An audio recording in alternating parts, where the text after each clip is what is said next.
Hi, my name is Vicki, and I want to welcome you to Building Health with Vicki. Today, I'm going to talk to you about your B vitamins. And while you may not be someone who really requires supplementing, if you have alpha gal, you probably will need to supplement because you're avoiding pork, which is a big source of your B's, and as well as beef that has a lot of B vitamins. Um, for us, and then too, if you're someone who's struggling as far as trying to get something that's neurological better, it's very important that you would supplement with a methylated form of B, and it could be a tablet, maybe one that dissolves in your mouth, that's compounded by a pharmacist if your doctor thinks that's a good idea, or using something like standard enzyme that you just a dropper, a two or two full of it is, what we do with that. And then I found out that Casey, through going to Vanderbilt Autonomic Clinic, found out when they tested her, and she was deficient in B1. And if you don't have enough B1, your other vitamins do not work right. Your other minerals don't necessarily work right because it's a cofactor that's necessary for some of the others to work. So, and this I learned from Dr. Mars Chandler, who wrote a book along with Dr. Dietrich I'm trying to think his last name, Dr. Linesdale. Yeah, amazing, both of them. He's just recently passed away. He was way up in his 90s, and he was publishing papers up until just 6 months or a year before he died. He was just amazing. And he had someone who worked for years and years at the Cleveland Clinic and treating people and using thiamine, B1, in treatment protocols with amazing results. Now, this is a 100 milligram tablet, but this tablet, you can take it, and if you're starting out, you may want to take it, break it in half, and then break it in half again, so that you just have a quarter. And it's made from garlic, so it doesn't taste so great, but it's you can just drink something or eat something after you do it, and it'll help. Just put it under your tongue, and it'll dissolve. And this is the form of vitamin that a lady that I looked into. She's someone who had, I can't remember her name right now. I'll find that out and put that in the description below. But she's somebody who used B1 to put her Parkinson's symptoms in remission. Some people with MS, they've been able to use higher doses of B1. But I did say to start off with a very small amount. And if it's not something that's water soluble, so it's not going to hurt you, but it may exacerbate symptoms because it can have a paradoxical response. And you can learn all that you want to know about this from Dr. Elliot Overton, who is one of the top nutritionists. He's the one that Dr. Mars Chandler recommends to on her mitochondrial health. I don't know if that's the exact title, but it has the word mitochondria in it. Facebook group.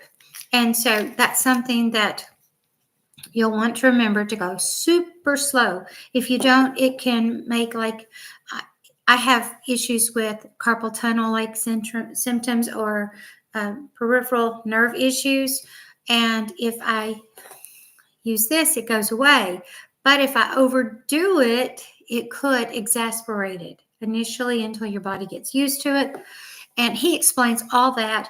And then I just will mention one other one in this video other than B's, and that's going to be that if you take B1, you're going to need to pair it up with some magnesium. And not just this kind. Magnesium glycinate is good too. Both of those are good forms. This is very good for bedtime, as well as this one, because this L-theanate, threonate in it is really helpful for relaxing, sleeping, dealing with anxiety, helping you to turn off your mind if you're somebody who has trouble doing that at bedtime.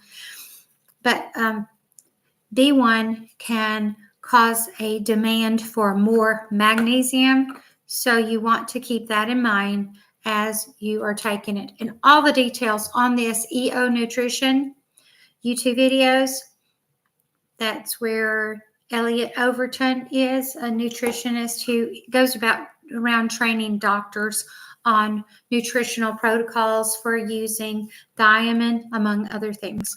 So very good. Now I want to just show this as a brand that is a very good brand because it's one Thorne that they do third-party testing, and it has an outstanding reputation. It does have a higher price point, so it's one that you could use, but and we don't always use this one, but it's one that you can really trust that it's going to be reliable. So that's a good one to know. So those covers the magnesium, and along with the vitamin B's that I wanted to talk to you about. Other than I did mention this, she tested deficient in B1, thiamine, and then we went back another time, and even though we were doing B complex, along with the B1, she tested deficient in B2.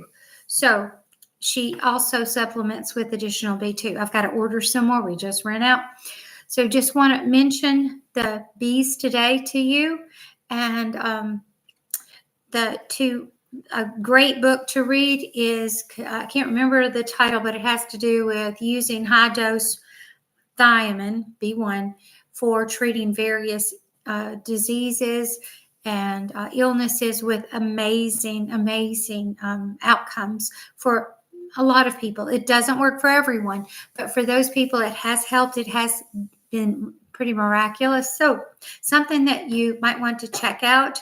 That book, it is very pricey. I will say it's come down some. It was $95. Now it's down to $75 the last time I checked on Amazon.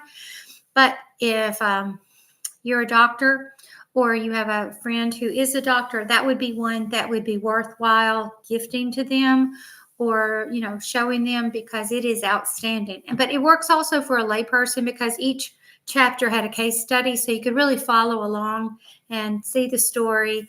And even though some of the terminology is very much geared toward a physician, it was very readable for a layperson like me that is not a doctor. So know that this is not medical advice. This is educational purposes, and for you to, find out what you think about it, talk to your doctor about it, and make your own choices. But it's been something that I've seen it really help my daughter. One of the things it's helped is like Raynaud's. So some of those dysautonomia symptoms have greatly improved with high dose thiamine. Started out with very low dose. I would have gone, knowing what I know now, I'd go even lower.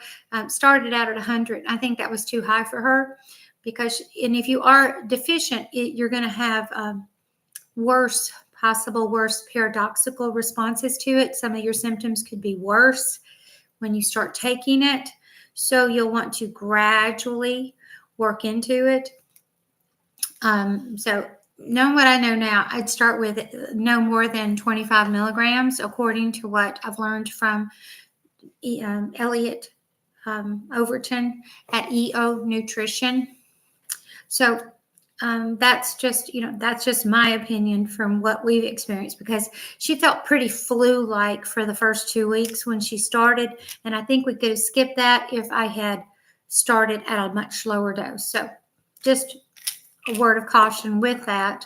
I don't think there's anything else that I'm going to be talking about right now. I didn't want to take too much of your time, but I'm so thankful that you have taken a few minutes to be with me today here at Building Health with Vicki, and I hope you come back. Please subscribe, and if this is something or somebody that's dealing with something like Parkinson's disease, MS, dysautonomia, or Raynaud's, POTS, any of those symptoms, know that your B vitamins, especially thiamine, so important. And if you're not tolerant of magnesium, it may be that you need to pair it up with B1. All that kind of information about B1 and the thiamine or magnesium that you would want to find, you can find on EO Nutrition. So I think that's all that I have for you today, and I hope you have a wonderful evening. Thanks. Bye-bye.